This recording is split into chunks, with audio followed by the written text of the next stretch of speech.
Good morning छात्र और छात्राएं।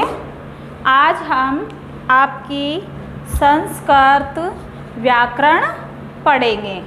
जो आपको संस्कृत व्याकरण का जो ये आपकी पुस्तक है, इसका जो पहला पाठ अपने पढ़ रहे थे वह निकाल लीजिए।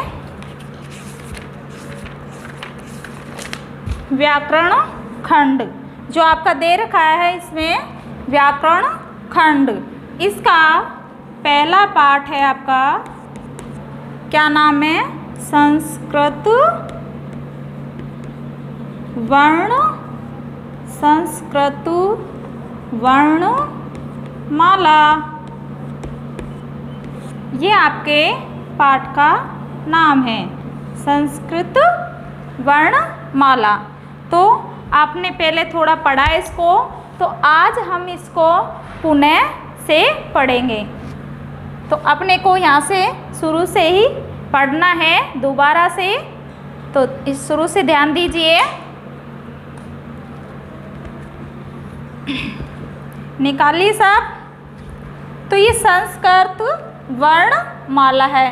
पहले आप थोड़ा सा जान लीजिए कि जो आपका संस्कृत शब्द है ये किन से मिलकर बना है।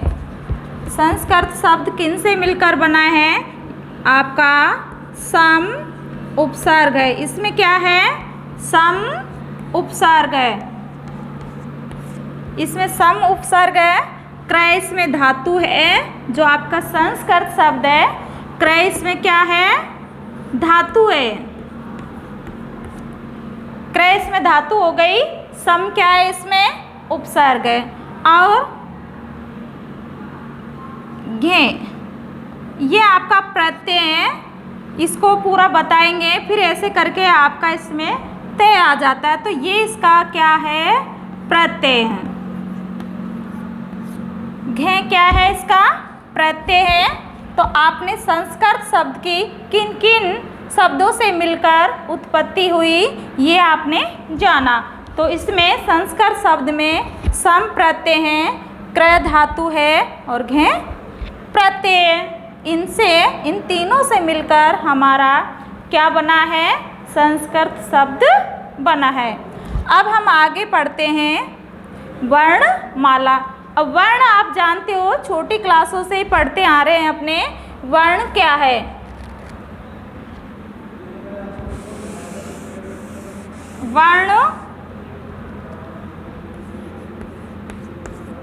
वर्ण या अक्षर, अक्षर या वर्ण संस्कृत में और हिंदी में भी अपने वर्ण होते हैं और संस्कृत में भी वर्ण होते हैं। दोनों में ही एक जैसे हैं। तो हम वर्ण के बारे में जानेंगे। तो वर्ण हमारी भाषा की या हमारी वह ध्वनि है, हम जो मुंह से जो आवाज़ निकलती है, जो वर्ण जिसके हम क्या नहीं कर सकते, उस ध्वनि के हम टुकड़े नहीं कर सकते, वह क्या कहलाती है? उसे क्या कहते हैं? हम वर्ण या अक्षर कहते हैं। अब वर्ण भाषा की इसकी परिभाषा देख लीजिए आप। भाषा की वह छोटी से छोटी ध्वनि या मुंह से निकली आवाज़ जिसके टुकड़े न किए जा सके, वह क्या है आपकी? क्या है? वह वर्ण है। वह क्या कहलाता है? आपका वर्ण कहलाता है। जैसे वर्ण में भी जैसे अखंड भी होते हैं। अखंड मतलब जैसे आपके स्वर है, जिसको उन वर्णों का अपने उच्चारण करते हैं, तो किसी उच्चारण करते वक्त हमें किसी की सहायता नहीं लेनी पड़ती है, उन्हें हम अखंड भी कह सकते हैं। जैसे आपका है अ में हमें किसी उच्चारण करते समय, बोलते समय हमें किसी भी वर्ण की आवश्यकता या सहायता नहीं लेनी पड़ती है, इसलिए इनको अखंड भी कहा जाता है। अखंड वर्ण भी कह सकते हैं। ए ई ये हुए, ये आपके अखंड भी हैं।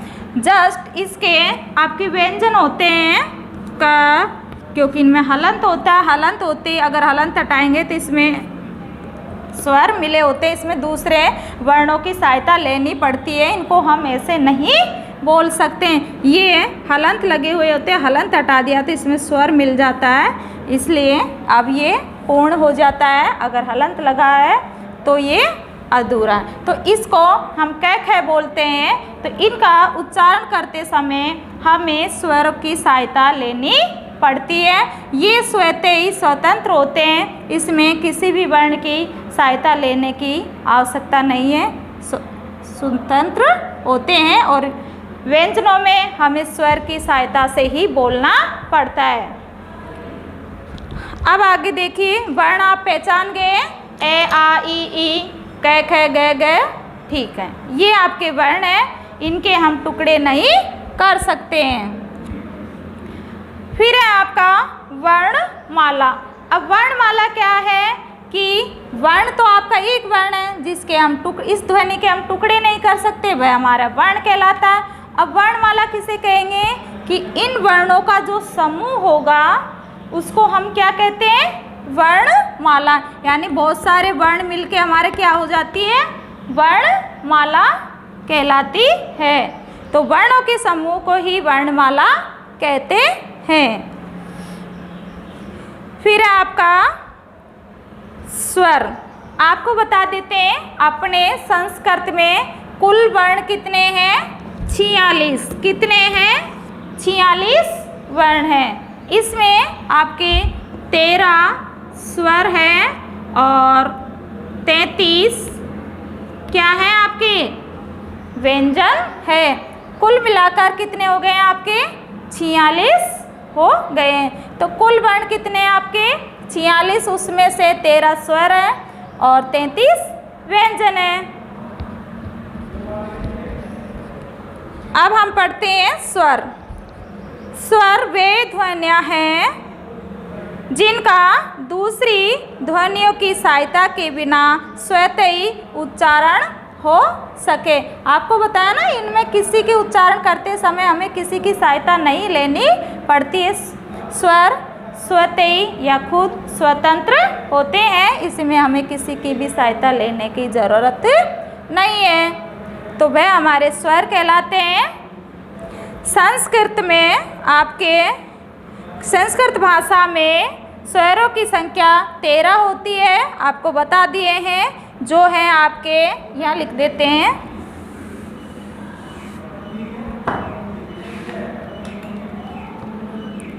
ए आ कौन कौन से होते हैं, ए आ ई दीर्घ ई, ऊ दीर्घ ऊ। फिर आपके इसमें होते हैं संस्कृत में री होता है। संस्कृत में क्या होते हैं आपके, 2 री होते हैं, एक छोटा और एक बड़ा और एक री।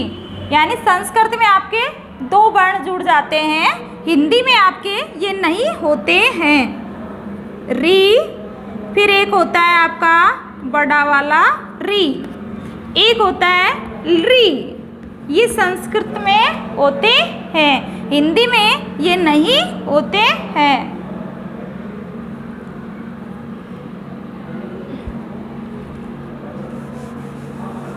फिर है आपका री के बाद में ए आई ओ औ। ऐसे करके आपके कितने हो गए हैं, ये स्वर कितने हो गए हैं आपके, 13 हो गए। अ आ ई दीर्घ ई, ऊ दीर्घ ऊ, री दीर्घ री ए आई ओ औ। ऐसे करके आपके संस्कृत में 13 स्वर है। तो ये आपके 13 स्वर हो गए हैं, ये आपको याद रखना है। वैसे हिंदी के जैसा ही है, आपको बिल्कुल वैसे 2 याद रखना है। आपको संस्कृत के लिए आपको दीर्घ री और री याद रखना है। ऐसे करके आपके 13 स्वर होते हैं। फिर आगे देखिए, ये है, अब स्वर को अच भी कहते हैं। स्वर को क्या कहते हैं, आपके इसमें नहीं है, आप ध्यान रखिएगा। स्वर को संस्कृत में अच भी कहते हैं, क्योंकि ऐ उण एवच ये होते हैं, आपको इसमें नहीं है। आप तो इतना ही ध्यान रखिएगा कि स्वर को अच भी कहते हैं। अब हम पढ़ेंगे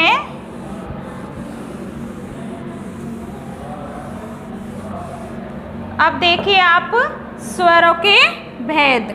स्वर के कितने भेद हैं?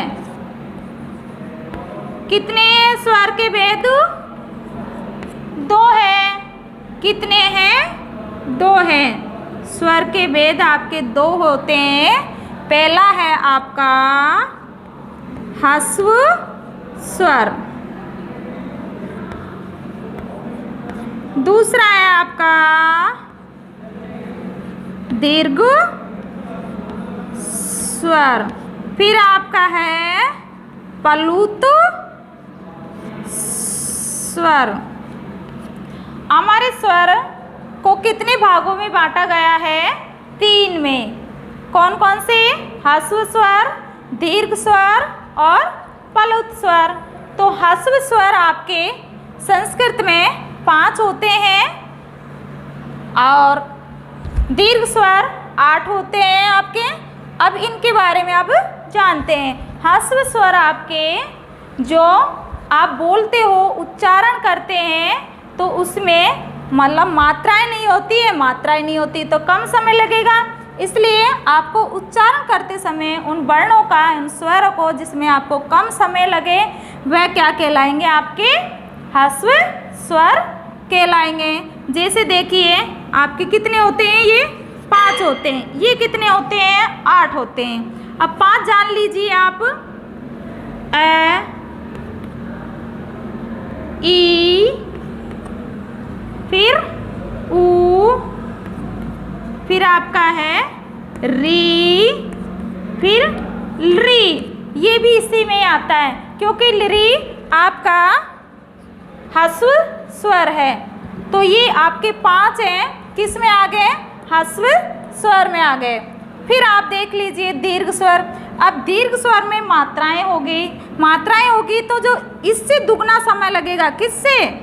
ह्रस्व स्वर से दुगना समय लगेगा। वो कौन से वर्ण कहलाएंगे? आपके कौन से स्वर होंगे? वो दीर्घ स्वर होंगे।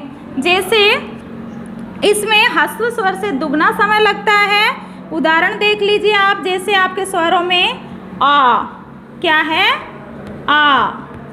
फिर है आपका दीर्घ ई, फिर आगे देखिए दीर्घ ऊ, फिर आगे आपका है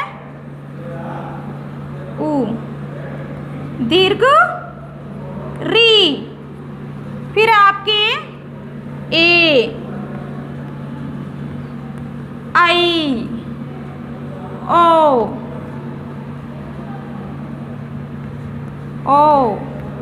औ। ये आपके हो गए दीर्घ स्वर। ये कौन से हैं आपके?